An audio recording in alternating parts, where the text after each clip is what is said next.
Salam jumpa kembali teman-teman dalam video filsafat untuk pemula.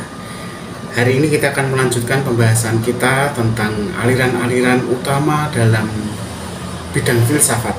Nah, kali ini kita akan membahas suatu aliran yang bernama anarkisme. Anarkisme ini bukan seperti anarkisme yang kita pahami sehari-hari ya, sesuatu yang berbau kekerasan, sesuatu yang negatif. Tidak. Anarkisme di sini itu berangkat dari aliran pemikiran yang justru jauh sekali dari kesan atau muatan kekerasan. Ya, jadi itu dulu sebagai catatan. Nah, tapi sebelum kita membahas tentang anarkisme sebagai sebuah aliran pemikiran, saya ingin teman-teman mencoba membayangkan dulu. Oke. Apakah teman-teman pernah membayangkan sebuah dunia tanpa negara, tanpa pemerintah? Sebuah dunia di mana tidak ada polisi, tidak ada aturan yang dipaksakan, tidak ada kontrak sosial. Semuanya itu seperti mimpi ya, atau justru malah mimpi buruk ya. Tergantung teman-teman mengambil sudut pandang yang mana. Namun teman-teman, ada sebuah aliran filsafat yang percaya bahwa manusia itu bisa hidup dalam kebebasan sejati dia, tanpa perlu adanya negara, pemerintah sebagai penguasa, otoritas, atau apapun yang mengatur. Nah, aliran filsafat semacam itu dikenal dengan nama anarkisme. Nah, teman-teman, anarkisme sering disalahartikan sebagai kekacauan, chaos, atau ketiadaan aturan. Sama sekali bukan itu. Sebenarnya anarkisme ini tentang kebebasan, tentang bagaimana manusia itu membangun suatu kerjasama yang universal, yang global. Dan anarkisme ini juga bicara tentang solidaritas.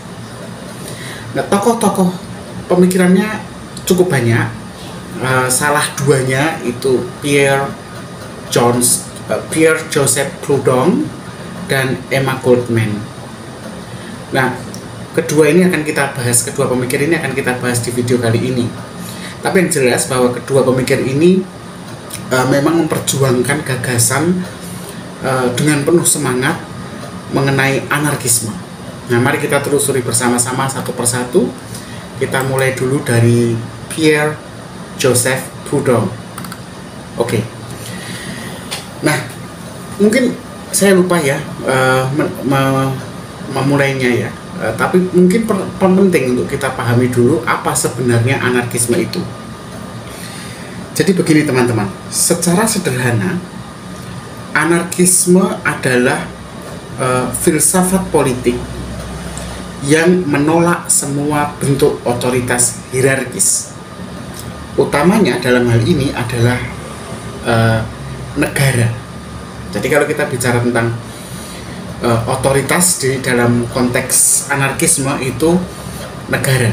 Karena negara itu kan otoritas yang hierarkis ya, mulai dari pemerintah yang pusat, pemerintah tingkat 1, tingkat 2, dan selanjutnya. Nah, anarkisme kenapa menolak adanya otoritas negara? Karena mereka itu percaya bahwa manusia sejatinya itu bisa hidup dalam kebebasan yang sejati, dimana maksudnya setiap orang itu tanpa diatur itu sudah bekerja sama secara sukarela dan setara. Jadi kalau misalnya dipahami lebih dalam, anarkisme ini mengandung 3 prinsip utama menurut saya. Mungkin kurang, tapi silahkan teman-teman mengecek sendiri. Tapi bagi saya, anarkisme ini prinsip utamanya adalah kebebasan individu sebagai nilai tertinggi dalam pemikiran anarkisme. Kemudian prinsip yang lain adalah masyarakat tanpa penguasa atau masyarakat tanpa negara. Lalu bagaimana ketertiban? Ketertiban umum bagaimana kalau nggak ada negara? Nah, anarkisme, para pemikir anarkis itu ya, itu percaya bahwa ketertiban itu akan muncul secara alamiah dari dorongan manusia untuk bekerja sama.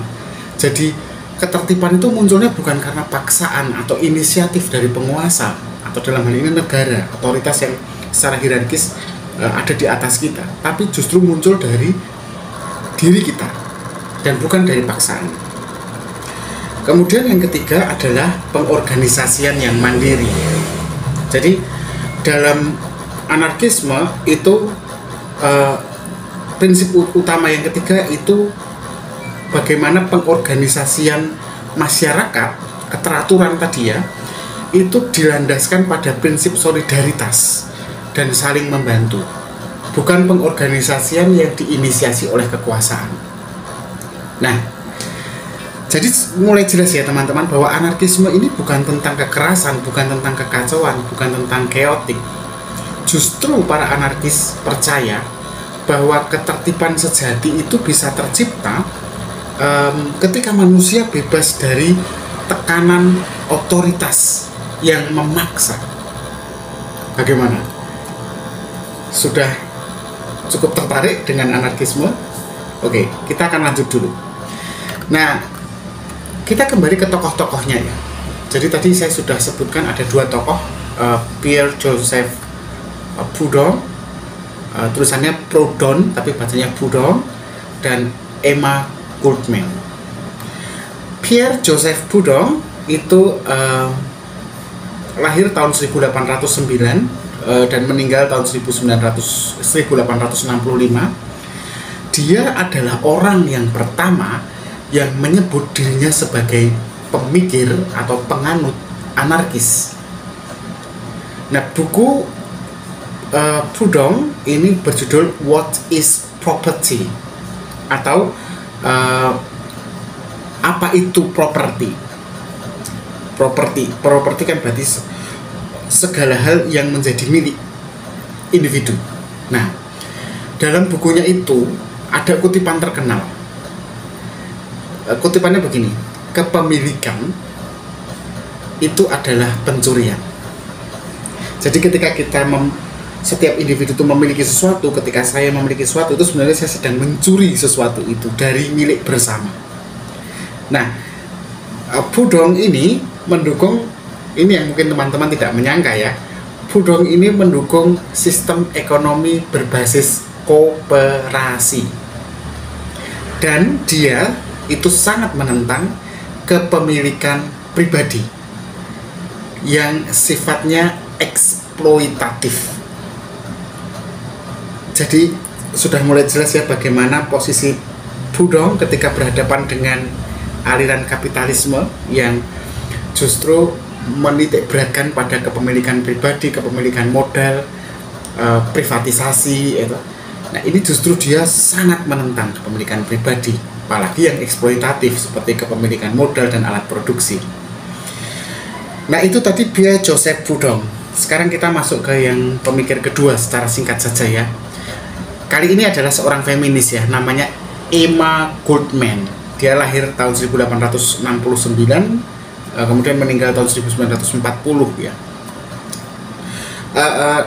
Goldman ini adalah seorang aktivis sosial ya, yang ya feminis juga, yang memperjuangkan kebebasan individu, utamanya tadi hak perempuan ya, karena dia seorang feminis, dan dia juga mengusulkan, mempromosikan penghapusan negara. Nah, itu bisa teman-teman cermati dari karyanya, dari autobiografi yang dia tulis tentang hidupnya, judulnya Living My Life, di mana dia menceritakan perjuangan dia melawan ketidakadilan sosial. Nah, teman-teman, itulah kedua tokoh yang kalau ingin teman-teman mendalami anarkisme harus dibaca. Kedua tokoh itu tuh kalau teman-teman baca akan menunjukkan bahwa anarkisme ini nih bukan hanya perkara teori atau pemberontakan, bukan, tapi juga bagaimana kita sebagai manusia itu memperjuangkan kebebasan dan keadilan di tengah satu sistem kebenaran yang menyangkal kebebasan dan keadilan itu demi kepentingan bersama. Jadi kadang kan kebebasan itu dikorbankan demi kolektivitas. Nah, Pierre Joseph Proudhon dan Emma Goldman itu justru tidak. Kebebasan individu itu justru dirayakan dalam kebersamaan. Nah, teman-teman, kalau tadi konsep-konsep utama sudah kita bahas, sekarang prinsip-prinsip utama dalam anarkisme. Bagi saya, ya, sepanjang saya membaca, anarkisme itu punya beberapa prinsip utama yang kemudian dijadikan fondasi atau landasan dia. 3 prinsip utama itu adalah: 1, anti otoritarianisme, jelas lah ya, karena dia negara saja dia tolak kan keberadaannya. Kemudian upaya untuk saling membantu, ya, saling bersolidaritas lah ya. Kemudian ketiga, kolektivisme dan sekaligus individualisme. 2 hal yang seringkali dipertentangkan, tetapi di anarkisme nanti akan kita lihat ya seperti apa. Yang keempat adalah pengorganisasian secara mandiri. Ada 4 ya teman-teman. Nah, mari kita bahas satu persatu. Anti otoritarianisme. Anarkisme itu menolak semua bentuk otoritas yang sifatnya memaksakan kehendaknya. Otoritas itu apa? Yaitu negara atau bahkan agama dalam arti institusional, bukan kepercayaannya ya, tapi organisasi agama itu sendiri. Kemudian institusi ekonomi seperti kapitalisme. Nah, ini dia tentang, karena ketiganya ini cenderung menjadi otoritarian.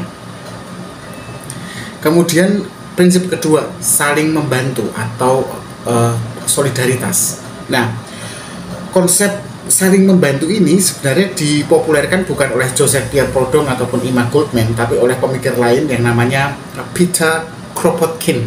Ya, Peter Kropotkin. Nah, pemikir ini, Kropotkin ini, itu menunjukkan bahwa manusia itu sebenarnya secara alamiah itu memang terdorong untuk saling membantu, untuk bekerja sama. Kenapa? Karena mereka butuh untuk bertahan hidup. Dan manusia ini kan semacam makhluk spesies koloni ya. Kalau kita perhatikan mirip kera, kita bukan makhluk individual. Sehingga manusia ini pada dasarnya tidak seperti hewan buas lain yang saling bersaing untuk saling memakan, tetapi kita bekerja sama untuk bertahan hidup dan justru tidak bersaing secara brutal. Jadi Peter Kropotkin ini seperti menolak keyakinan evolusionismenya kapitalisme yang seolah-olah menempatkan manusia sebagai makhluk yang secara natural itu kompetitif. Prinsip ketiga, tadi yang pertama anti otoritarianisme, yang kedua prinsip keduanya adalah saling membantu, kemudian prinsip ketiganya adalah kolektivisme, dan pada titik tertentu juga individualisme. Jadi begini, dalam anarkisme ini ada sebagian pemikirnya yang mendukung kolektivisme ya, berbela rasa, hidup dalam kebersamaan. Tapi juga ada pemikir-pemikir anarkis yang mendukung kebebasan individu secara total atau individualisme. Itu tidak jadi masalah gitu ya. Karena dalam prinsip anarkisme itu baik kolektivisme maupun individualisme itu diakomodasi, karena keduanya sebenarnya nggak bisa dipisahkan kan teman-teman. Kebebasan individu itu hanya tercapai ketika manusia bisa hidup bersama orang lain, itulah prinsipnya. Kemudian yang keempat adalah pengorganisasian secara otonom atau mandiri.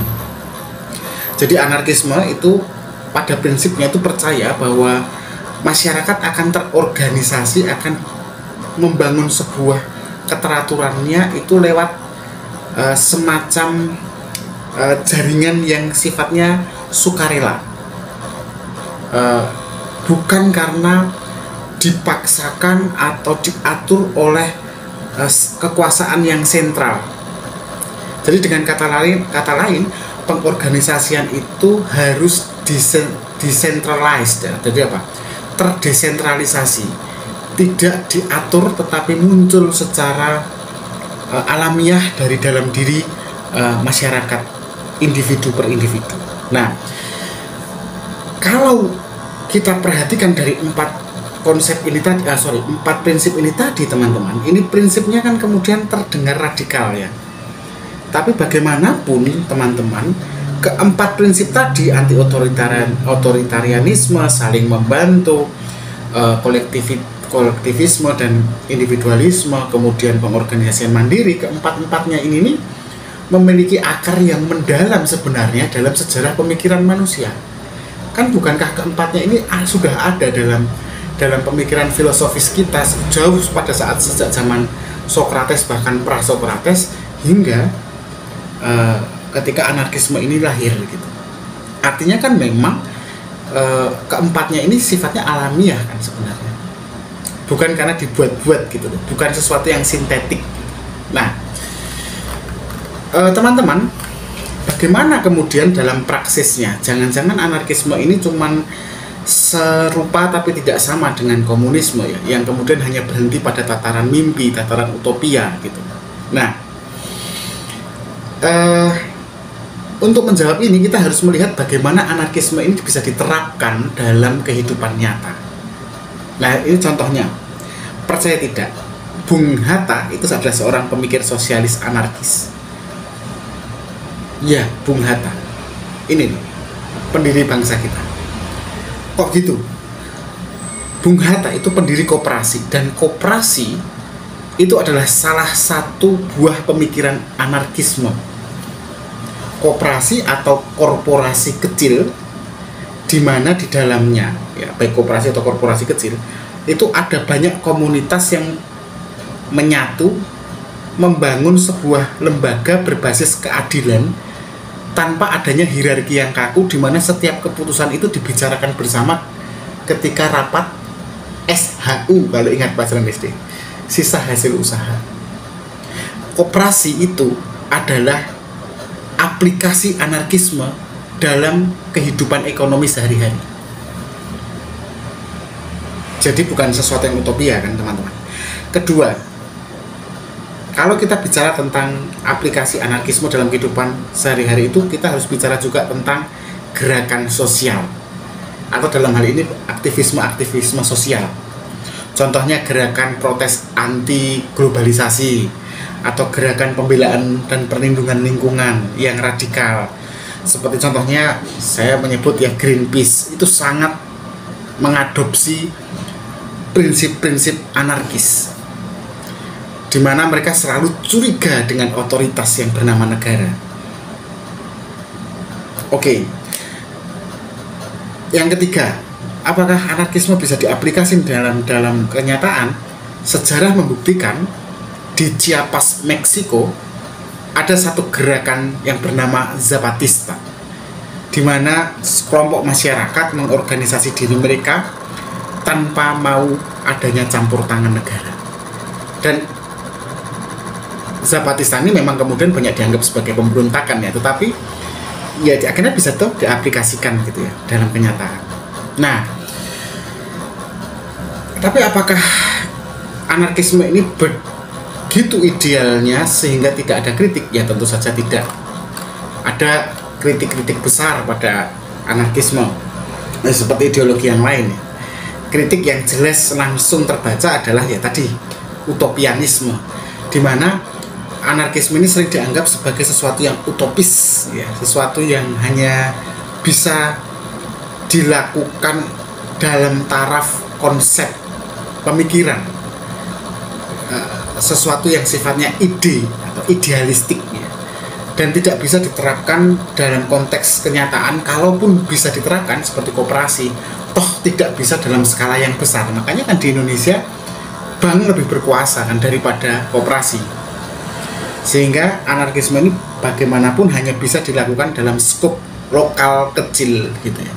Tidak bisa kalau kemudian lebih besar dari itu. Padahal ironisnya dia kan mau menentang negara kan, di mana negara adalah satu lembaga institusi yang massal, yang besar. Kemudian yang kedua, anarkisme ini rentan pada munculnya kekacauan. Kita tahu manusia memang terdorong secara alamiah untuk bekerja sama, tapi dia juga punya sisi lain ya, sebagai hewani yang memang nggak bisa disalahkan, survival of the fittest, bagaimana mengalahkan yang lain gitu kan. Karena sehingga artinya tanpa otoritas yang formal, anarkisme akhirnya akan justru menciptakan ketidakstabilan sosial gitu. Nah, yang ketiga adalah kurangnya struktur. Di dalam anarkisme itu sendiri, itu karena tidak adanya hierarki, sehingga struktur kan kemudian diabaikan ya. Dan karena hierarki tadi kan dianggap sebagai kelemahan, sehingga ancaman besarnya adalah apa yang terjadi ketika suatu kelompok masyarakat tanpa adanya struktur pemerintahan, otoritas, maka mereka akan kacau balau ketika ada bencana alam. Mereka akan kacau balau ketika mereka diancam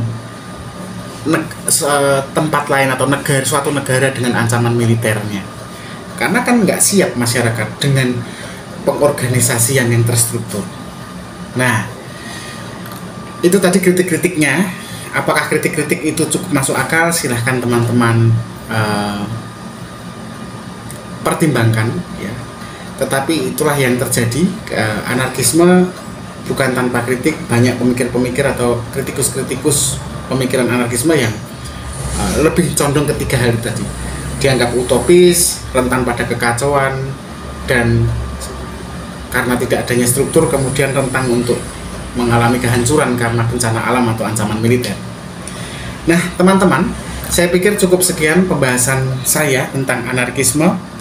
Yang saya pertanyaannya kembali ke awal, apakah menurut teman-teman manusia kita bisa hidup tanpa negara? Ataukah negara sebenarnya ada karena kebutuhan mutlak kita untuk menciptakan ketertiban? Tuliskan pendapat teman-teman di kolom komentar. Kalau saya ada kesalahan silahkan tolong direvisi, terutama mungkin para anarkis yang melihat video ini. Jangan lupa untuk like, subscribe, dan nyalakan notifikasinya agar kita bisa tetap membahas tema-tema filsafat lainnya. Sampai jumpa di video berikutnya teman-teman, tetap berpikir kritis dan terima kasih.